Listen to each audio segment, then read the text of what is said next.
हमला होने से पहले अतीक ने इशारे से किसको बुलाया था? कैमरे में कैद है सबसे सच्ची कहानी। उस 56 सेकंड में ऐसा क्या हुआ था कि हाथ में AK-47 लिए यूपी पुलिस तमाशा देखती रह गई। उस 56 सेकंड की तस्वीर में यूपी की सबसे बड़ी घटना का राज छिपा है। जो होने वाला था क्या उसका अंदाजा पहले से ही था?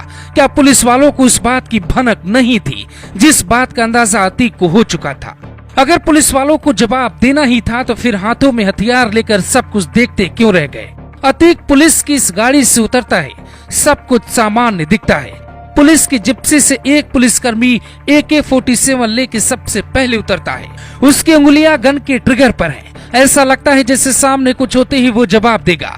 चारों तरफ से पुलिसकर्मी अतीक और अशरफ को घेर लेते हैं और सबसे पहले अशरफ जिप्सी से उतरता है, फिर अतीक गाड़ी से बाहर निकलता है। इस तस्वीर को ध्यान से देखिए।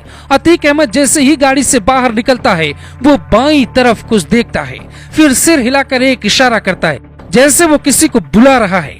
सवाल उठता है कौन खड़ा था और ये बात अतीक को कैसे पता थी कि वहाँ कोई मिलेगा, क्योंकि गाड़ी से उतरने से पहले ही इशारा बताता है कि अतीक को ये पहले ही पता था वहाँ कोई मौजूद होगा। फिर कुछ सेकंड बाद ही हमलावर उसी तरफ से आते हैं जिस ओर अतीक इशारा करता है। अतीक पर बाईं तरफ से हमला बोला गया।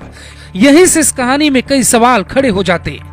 अतीक अहमद की मौत के पीछे का सच अब आपको खुद दिख जाएगा। सोशल मीडिया पे हजारों ट्वीट किए जा रहे हैं। आखिर अतीक ने क्या खुद हमलावरों को बुलाया था? क्योंकि जहां अतीक खड़ा था ठीक उसके 15 कदम दूर अतीक की मौत खड़ी थी, पर मौत की कहानी गोली चलने से ठीक 24 घंटे पहले लिखी गई। अतीक अहमद को मेडिकल के लिए एक दिन पहले भी पुलिस यही लेकर आई थी। पहली नजर में लगता है कि हमले की प्लानिंग एक दिन पहले ही तय हो गई थी। जिस वक्त अतीक की गाड़ी रुकी वो तीनों हमलावर वहां मौजूद बताए जा रहे थे। अतीक के चेहरे पे जो डर था वही डर यूपी पुलिस के चेहरे पर क्यों था? ऐसी कौन सी बात थी जो अतीक और यूपी पुलिस दोनों को पता थी? यूपी पुलिस को गैंगवार का शक था। अतीक के दुश्मन उस पर हमला कर सकते हैं, पर हैरानी की बात यह है कि जिस वक्त अतीक को मेडिकल के लिए लाया गया उस वक्त कोई सीनियर पुलिस अधिकारी मौजूद नहीं था। धूमनगंज थाने के थाना प्रभारी, इंस्पेक्टर और सब इंस्पेक्टर और कांस्टेबल साथ थे। ऐसा हमला कम होता है जब मौत सिर्फ उसी की हो जिस पर भीड़ में भी निशाना लगाया गया हो। हमलावरों को पता था अतीक किस जगह मीडिया से बात करेगा। उन्हें ये पता था निशाना किस पे लगाना है।